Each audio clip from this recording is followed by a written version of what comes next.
now that we have some idea about how alcohol comes into the system and what happens to it in our bodies, we can now talk a little bit about the law and the legal implications.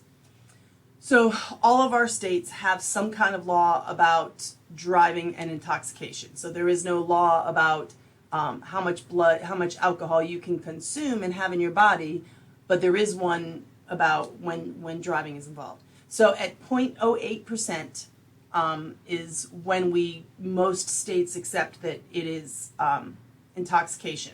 You are under the effect of alcohol.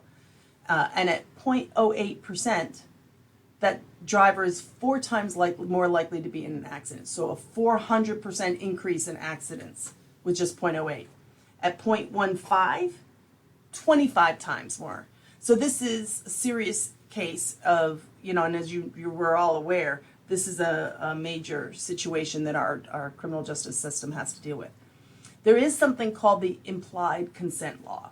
And the idea is that as driving is considered not a right, but as a privilege that you sign up for, we have to go through a permitting system and you have to take a test and you have to register and all these things.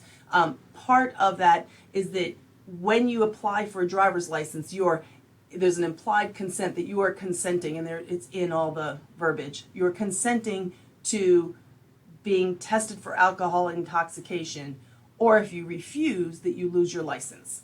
So it is, on one sense, there is this, this legality of, is it legal to invasively test somebody for blood alcohol content? And the answer is kind of yes. I mean, somebody obviously who'd be driving. And the answer is yes. However, there's always the right to refuse, but refusal comes with an immediate revocation of your driver's license.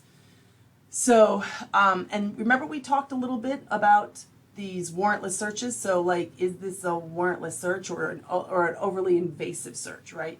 So Schmerber versus California was one key precedent talking about is taking the blood or other physical evidence a violation of the Fifth Amendment, right? The Fifth Amendment is the right not to incriminate yourself.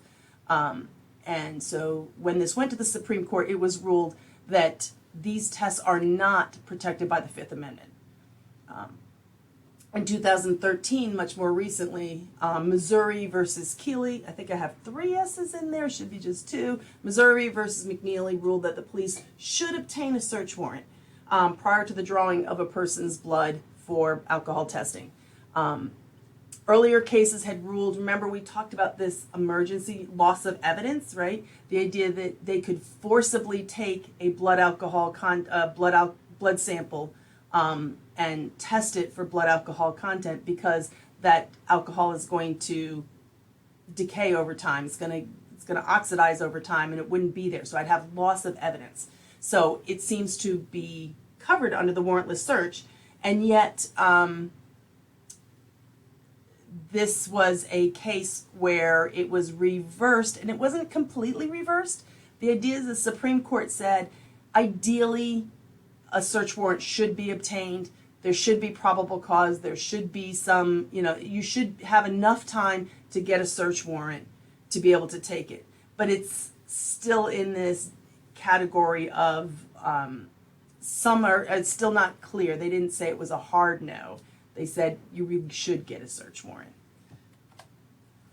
So in Louisiana, our DUI laws are, and this is a couple years ago, so this may not be the most updated, but, and this is where I got it from. I'm sure if you looked, you get the most updated one. But the idea is that the operator's blood alcohol concentration is 0.08% or more by weight based on grams. So, and that's considered driving while intoxicated. Or if the operator is under the influence of any controlled dangerous substance in any of the schedules. So basically, it is not DUI and driving under the influence and driving while intoxicated are not only about alcohol. They're about any controlled drugs in the system as well. And so this would be our legal limit is 0.08%.